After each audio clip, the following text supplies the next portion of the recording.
हम लोग भगवान से हमेशा कुछ न कुछ मांगते रहते हैं। हमारे मांगने का कभी अंत नहीं होता। कई बार हमारी मांगी मुराद पूरी होती है तो कई बार ऐसा लगने लगता है कि प्रार्थना बेकार जा रही है, भगवान हमारी सुन ही नहीं रहा है। जबकि सच ये है कि भगवान हर किसी की सुनते हैं और सभी की झोली भरने की कोशिश करते हैं।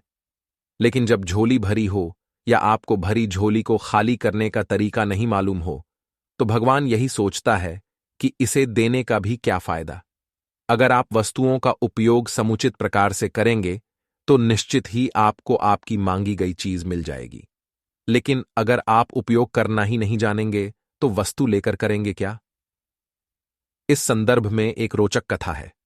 भगवान बुद्ध के एक शिष्य ने कहा, प्रभु, मुझे आपसे एक निवेदन करना है। बुद्ध ने उसकी ओर देखा जैसे कह रहे हों कि पूछो। शिष्य ने कहा कि मेरे वस्त्र पुराने हो चुके हैं, अब ये पहनने लायक नहीं रहे, मुझे नए वस्त्र चाहिए। बुद्ध ने शिष्य के वस्त्रों की ओर देखा। वस्त्र सचमुच बिल्कुल जीर्ण हो चुके थे।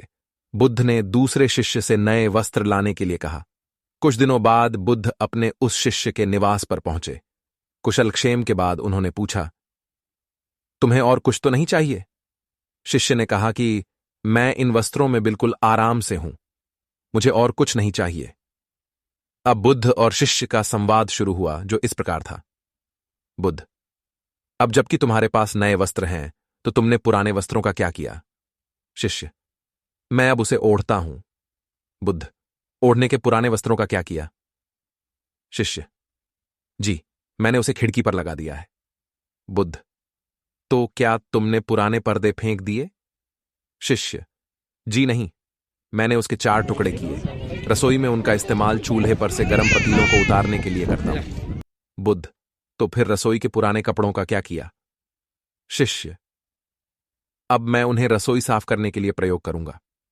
बुद्ध, तो रसोई के पुराने वस्त्रों का क्या किया? शिष्य, प्रभु, वह अब इतना तार तार हो चुका था कि उसका कुछ नहीं किया जा सकता था। मैंने उसका एक एक धागा अलग करके बाथियां तैयार कर ली। उन्हीं में एक से कल रात आपके कक्ष को प्रकाशित था।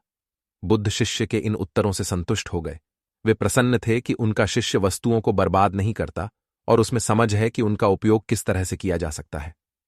कथा सुनाकर संत ने कहा, इन दिनों जब प्राकृतिक संसाधन दिन प्रतिदिन कम होते जा रहे हैं तो हमें कोशिश करनी चाहिए कि चीजों को बर्बाद ना करें और अपने छोटे छोटे प्रयत्नों से इस धरती को सुरक्षित बनाकर रखें।